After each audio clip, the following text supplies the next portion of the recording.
waaqayyo sii godhu dhugaa baatiin barumsa galanni isaaf haa ta'u maqaa keenya alameeni alamee tullu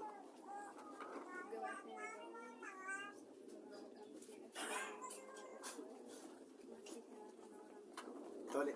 sagalee jechaaru maakii ol kaasitti dubbadhu.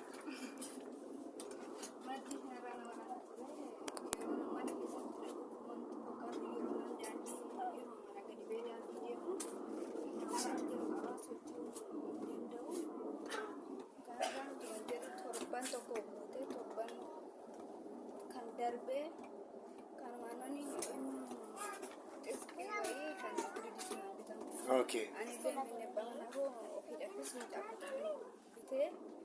Achini silkirra talaxafadhe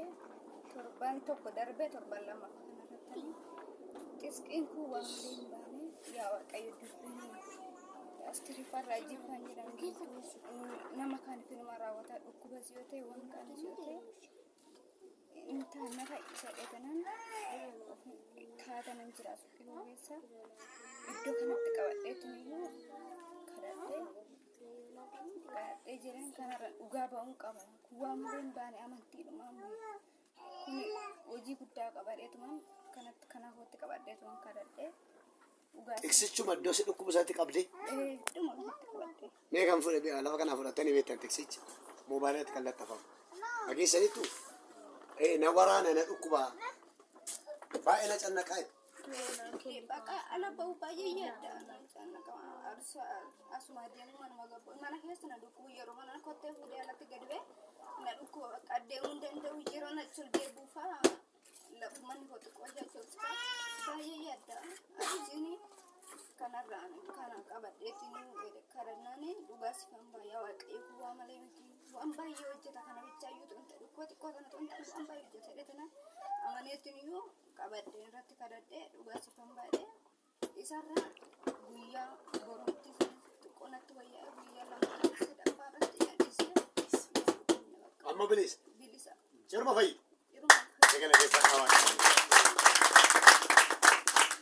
mootii nagaaf galanna ta'u ameen harki keessatti qabaa maqaa yesuusinidha hamaan kamedha sin danda'inidha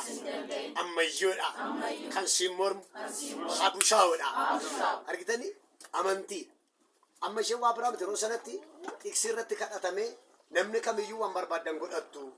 iddoo barbaadan kan moobaayilitti laxxafachuu dandeessa kan mana jireenya waaqonaa laatatte achitti laxxafachuu dandeessa inni immoo manatti laxxafata mee sii ta'eera dhaani harka kee galeera dhaani harka kee galee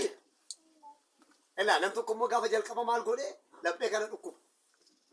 furmaata dhabee itti cime isa booda tiksi kana sitti laxxafata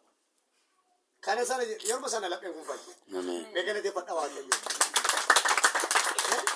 adaraa tokko isinitti hima dhugaa baatee kanatti waa hubadhaa toomaas hin ta'ina akkamitti fayyisa waaqoon jedhi amaniiti akkatti fayyisuudha argi ameen mee amaneen akkatti fayyisuun argadhaame amaneen akkatti fayyisu dhiiga yesuusii waan haaraan sin haa ta'u mana kee nagaa nagaa